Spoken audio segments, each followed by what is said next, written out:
নমস্কার সুপ্রিয় দর্শক বন্ধু, সিক্রেট অ্যাস্ট্রোলজি অ্যান্ড ইউতে আপনাদের স্বাগত জানাই। আজকের বিষয় ভগবান শিবের আশীর্বাদ ধন্য 5টি রাশি, অর্থাৎ কোন 5 রাশি রয়েছে যেই 5 রাশির উপর ভগবান শিবের কৃপা সর্বদা বিরাজ করে, তা আমি এই ভিডিওতে জানাতে চলেছি। আপনারা দেখবেন শিবের মস্তকে বিরাজ করে চন্দ্র, অর্থাৎ শিব তার মাথায় চন্দ্রকে স্থান দিয়েছিলেন।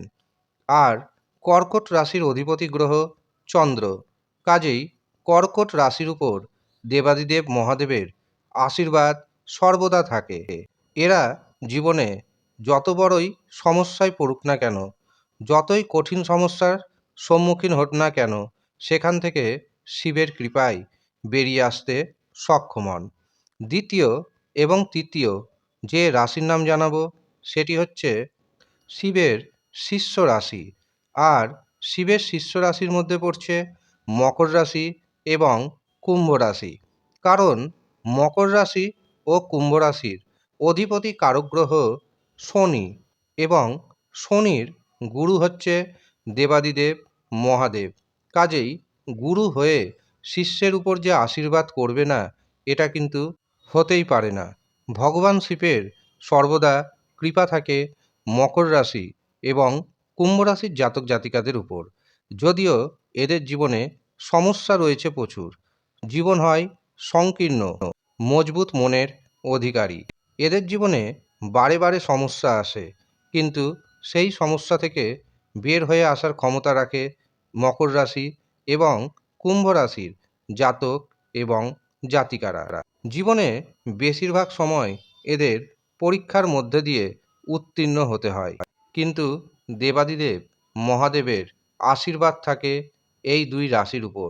চতুর্থ এবং পঞ্চম যে রাশির নাম জানাবো সেটি হচ্ছে বৃষ রাশি এবং তুলা রাশি।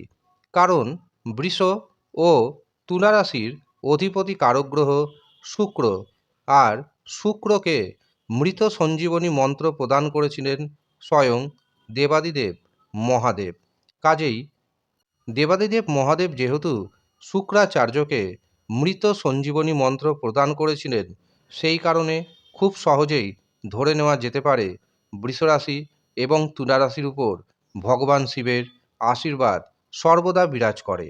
তবে এই 5 রাশিকে সৎভাবে জীবনযাপন করতে হয়। এরা যদি ভোগী হয় তবে কিন্তু জীবনে নানা রকম সমস্যা আসে। কাজেই ভোগী না হয়ে যোগী হন, দেখবেন আপনাদের জীবন শিবের আশীর্বাদে চমৎকার পরিবর্তন আসবে। এই 5 রাশির জাতক এবং জাতিকারা প্রতিনিয়ত যদি শিবের পুজো করতে পারেন, তবে কোনো বড় বিপদ আপনাদের স্পর্শ করতে পারবে না। এমনকি এই 5 রাশির জাতক এবং জাতিকাদের সর্বদা শিব রক্ষা কবচ কণ্ঠে ধারণ করা উচিত।